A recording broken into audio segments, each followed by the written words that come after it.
here to have a really interesting conversation around the topic of screen time. We're here with an expert who is Dr. Kyle Ross from North Shore Eye, and we really have a lot of questions to ask him about this topic. It's a really hot topic for parents, and we want to get some of these questions answered. Cool, thanks. So North Shore Eye Health and Wellness has been open for 5 years. We'll be open in 5 years in October.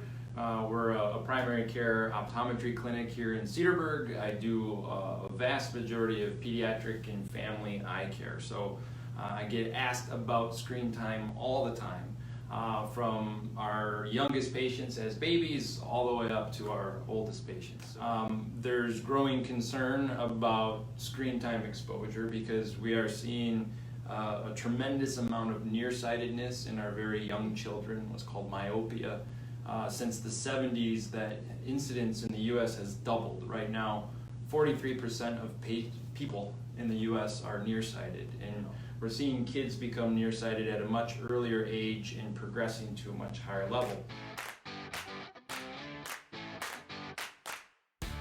As a baby, between 0 and 1 year of age, we should have absolutely no exposure to screens. They did make...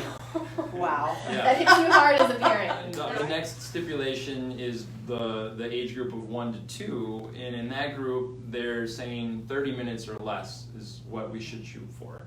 Ideally the lower side of that if possible. So that's one Daniel Tiger episode, you guys. Correct. Literally one. No frozen. No frozen, No frozen. And 3 to 5 we can double it up to an hour. Okay. And then when they get beyond 5, the self-regulation comes into play, and parents' rules kind of determine what's going on.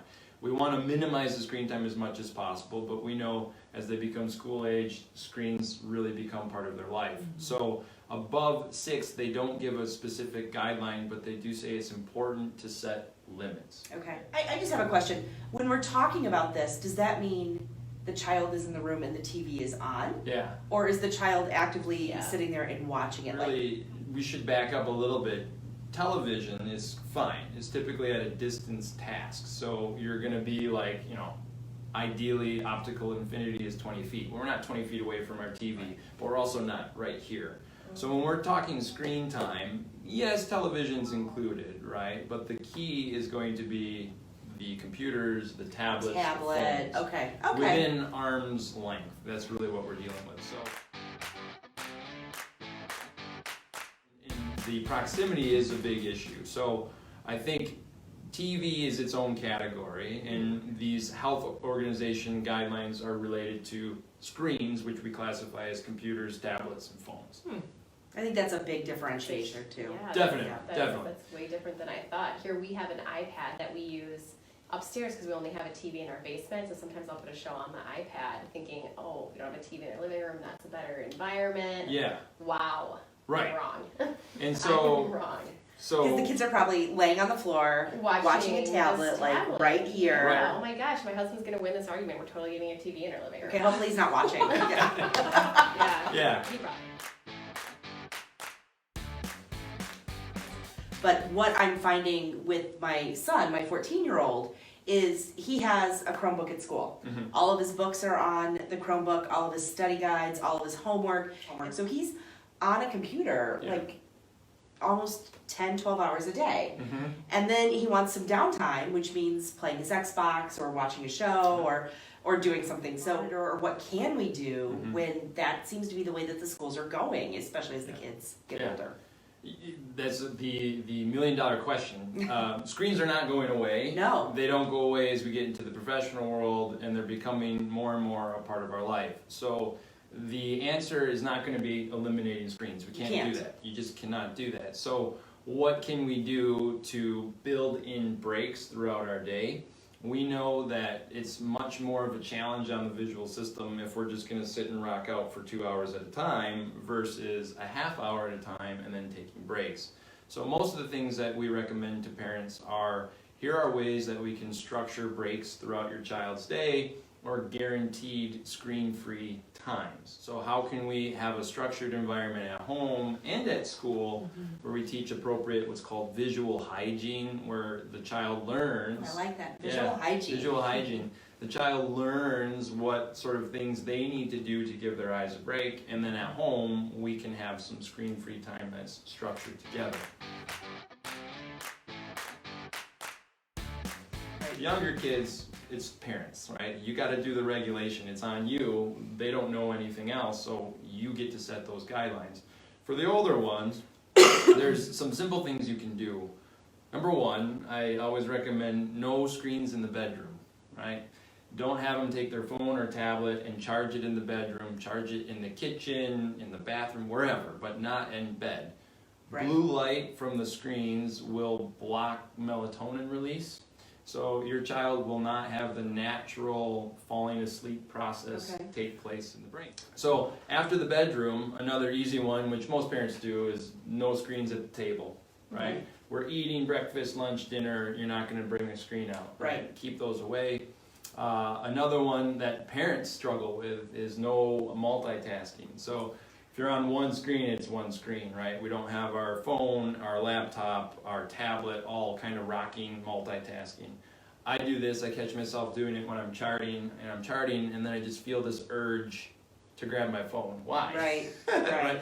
It's distracting, it causes me to take more time charting and more time on my screen total. So if you don't multitask, you bring the screen time down. That's another one of my big rules, is parents need to set the example. Right. These little eyes are watching us, and if they're seeing what we're doing, they're going to emulate that. Right. The last big area where you can really tone down screen time is in the car.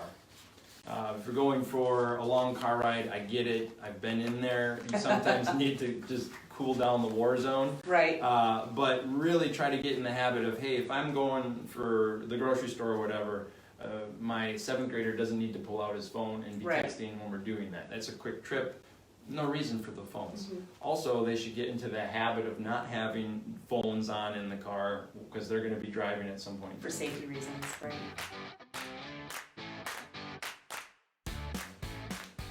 So it's easier for our eyes to have a bigger screen. The smaller the screen, the more our accommodative or focusing system has to work. And you will find yourself, and you can watch people, with a smaller screen, they're going to end up doing this, kind of hunching over and getting closer. And there's a appropriate working distance, it's called the Harmon Distance. If you were to make a fist and put it on your chin and point your elbow out, right? That distance is how... you guys got it, right? We'll do this. So this is where my phone should be? Like no closer, no closer than that, right? And so the smaller screens are more, I would say, stress-inducing on your focusing muscles, right? Larger screens, easier to adapt, but both of the situations, they're going to be emitting that blue light and having the same kind of in and out work that your muscle has to do. So closeness brings proximity, right, to our eye, and that stimulates the focusing muscle to fire up. If I'm looking in the distance, my focusing muscle's completely relaxed. So while the TV is emitting blue light, it's further away, so we take away really two issues: the emission of the light and then the stimulation of our muscles. Is this something that we should have our kids wear if they're on tablets or? Yeah.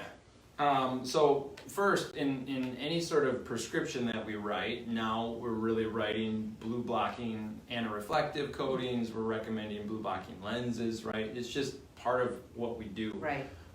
The question that I think you're getting at is, if my child doesn't need glasses, right, how are they going to get help? And if they are symptomatic, if they're complaining of headaches, burning eyes, my eyes feel tired, I'm getting focusing in and out, right? Or you're noticing that their eyes are looking red and ragged, right? That's something that you can definitely get. They're relatively cheap, inexpensive, and they can really assist in their overall visual comfort, even if there's no power in there, right? Of course, you can always reach out to Dr. Ross at North Shore, Eye Health and Wellness here in Cedarbrurg, and he can answer these questions for you too. And thanks so much for listening. Now is the part where Sarah always says this too. I gotta go get up and turn this off. So thank you. Bye.